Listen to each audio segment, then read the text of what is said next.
This is Children's Health Checkup, where we answer parents' most common questions about raising healthy and happy kids. I'm Scott Webb, and today we're talking about screen time and its effects on children with our expert, Dr. Lana Harder, board-certified pediatric neuropsychologist in Children's Health and professor at UT Southwestern.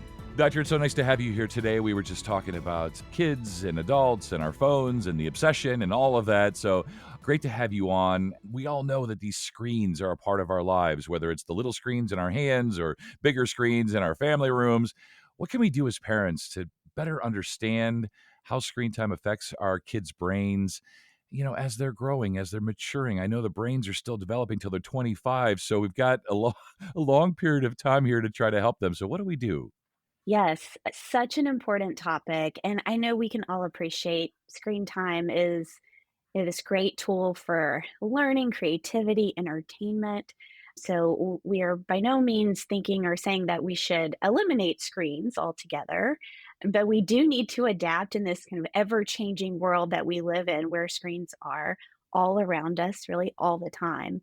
I think to your question about, as our kids are developing and growing, their needs, their interests are gonna change with that. That's very natural, and we wanna see that happen. I think where we wanna be really mindful is particularly in our younger kids. So there is this growing body of literature that tells us that too much screen time can be problematic in our younger kids in particular.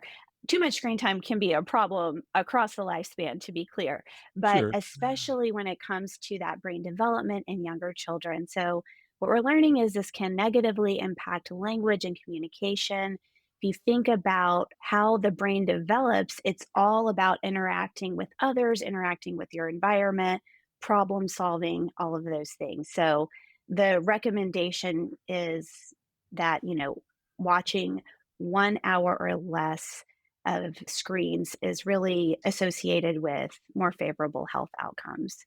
Yeah. So that's thinking about kind of our younger kids. When thinking about our school age children and teens, there are really not specific time based suggestions. Quality versus quantity is important to consider, and making sure that our kids are getting the things done that they need to outside of screen time. I think qualitatively, there's a big difference between the passive consumption of watching TV, movies, scrolling social media versus interactive, like gaming or using apps for creative building of things. Other things to consider relate to conversations about online safety, digital citizenship, so being responsible and respectful online, engaging in the safe use of technology. Those are pieces to keep in mind. And I think just having an open dialogue about social media and screen use is really important and can foster a supportive and non judgmental environment to discuss these things. Sure. Yeah, in my era, doctor, we listened to the radio, we watched a little bit of television, we read newspapers. I don't recall my mom ever saying, "You're listening to the radio too much." But, now today it is something to worry about, and as you say, it's really something that's affecting all of us. The little Mhm. kiddos, medium kiddos, and then adults, of course. Well, give us a Yeah. sense of what kinds of behavioral or emotional changes might signal that a child's screen time habits just need a little more balance.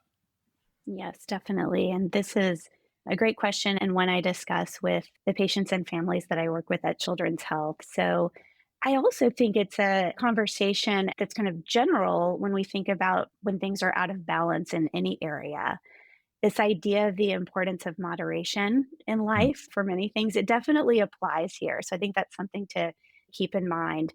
When we are spending time on screens, we're likely doing this to the exclusion of something else. So we want to think about, how this impacts the other things that we should be doing. One question we might ask is your child doing the things that they need to do each day, or mm, any areas neglected?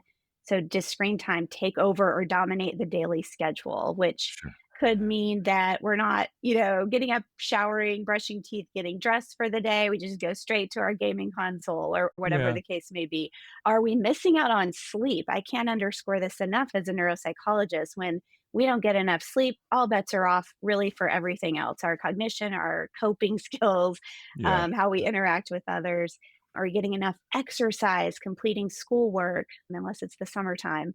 So when we are looking for signs that there could be a problem, you could start to imagine the downstream effects of some of the things I had mentioned. Maybe grades are going down, or we're really sleepy during the day, we're having trouble, and maybe with irritability and coping, things like that. Sure. That's one thing that I really like to have people think about. Another one is your child struggling to manage stress or difficult feelings without screens?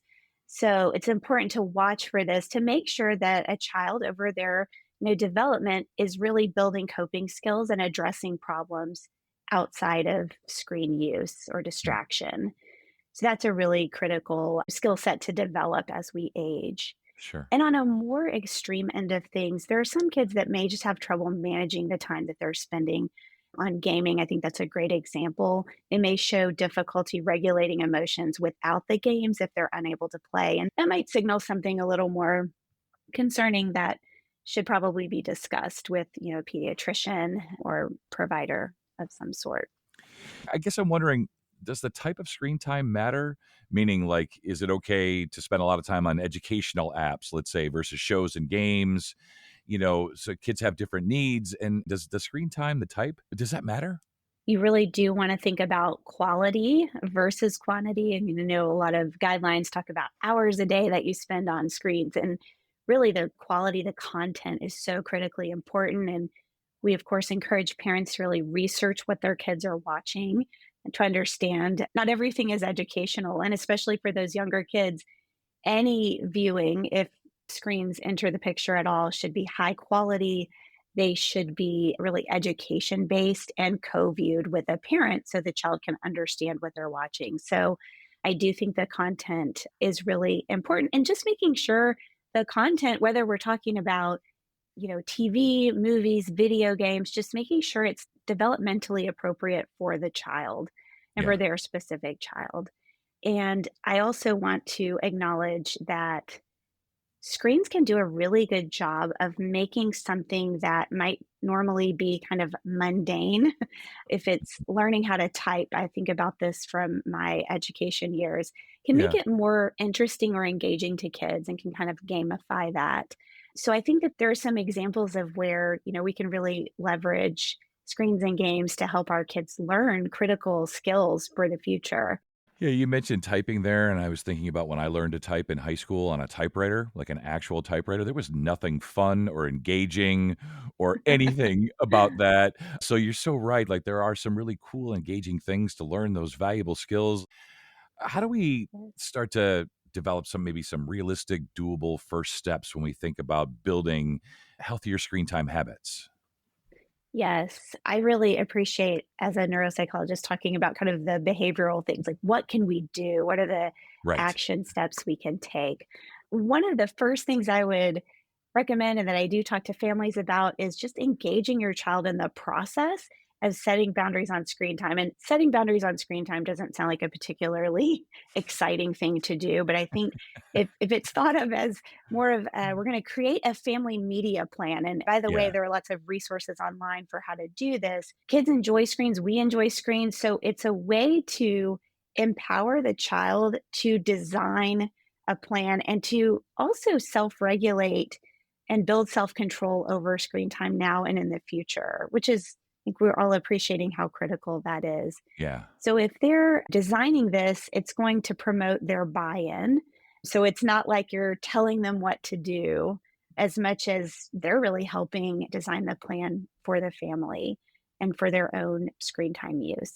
And within that, I think talking about goals, boundaries around screen use, there might be designated screen free zones like the dinner table Yeah. where, we don't ever have screens here. You might create screen free times like an hour before bedtime or other periods during the day. And I think that also relates to, having parents model the behavior they want to see. So if that plan includes a designated screen free zone like the dinner table, following the rules and showing your child that you are fully present with them during that time, I think is really important. Also creating a daily routine, I think especially in the summer months when we really don't have the structure of school on our side, we can start to think about, okay, we have these really important activities that we can build everything else around. You might think of them as anchors. Hmm. So, what time we go to sleep, what time we wake up, meal time, getting physical activities in, other kind of self care, would take a shower, right? So, then we can design everything really around that and then decide what portion of the time would be for screens, what portion is to get outside and get away from the screens. So I think, again, having the child engage in all of that really helps them nurture their own executive functions like planning and organization that will serve them for years to come. Right. Yeah, because we want it to feel positive, right? We want them to participate in this process and buy in, if you Mhm. will. We don't want it to feel like punishment if we can help it, right? Exactly, exactly. Some people worry about, boredom. If I don't have a screen, I'm gonna be bored, I won't know what to do, and I just think it's important to say, it's okay and even beneficial to experience some boredom sometimes.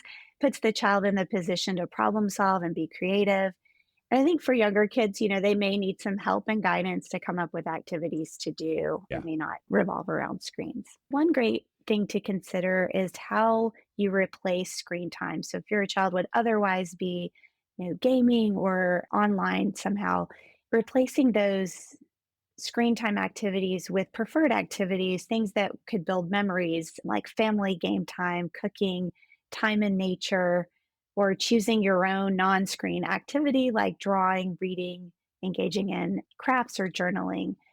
I think also quiet time and rest is really important to remember as well. On the note of spending time outdoors, some people talk about replacing screen time with green time or time in nature. And there is a growing body of research that highlights the mental health benefits of this. And a relatively recent article that says that time in nature could actually kind of help or offset the consequences of high screen use. So, really wanted to mention that. I always find it funny when I would encourage my kids to go outside and play, and then I would look outside and I'd see them on their phones out in the yard. I'm like, you guys have missed the point. The whole point was to go out and play outside, not use your phones outside. And, as we're talking about here today, that this is a struggle for all of us. We all Sure. love our phones, love our screens, and it's a daily struggle for all of us. And we're just trying to do right by our kids as they're developing Mhm, and try to get them to buy in and all that good, parental type stuff. mhm. Just give you a chance here at the end, like, give us one reassuring takeaway to offer parents to find a screen time balance that just really works for their family. Many thoughts about this. As I've said, I have conversations about this on a regular basis. I encourage it. I think having an open dialogue is key. Everyone's trying to figure this out. I know we said this earlier. No parent is alone in that. And we've said screens are all around us. It's up to families to determine how to interact with screens based on values, goals, many other factors. And the key, I think, is really just being intentional and thoughtful, especially around the quality, the purpose versus just the quantity of time, right? So Mm. there's no simple one size fits all approach. But I, Right. I love the thought, though, of how technology can actually connect a family. So if you think about watching a movie together and talking about it versus, someone just scrolling through their phone in isolation, I mean, there's a big difference there. And so in one scenario, it's bringing people together to have a shared enjoyed activity versus doing something more kind of on their own that might just go on for hours on end. I think a big thing too is just all of us giving ourselves grace, like so many things.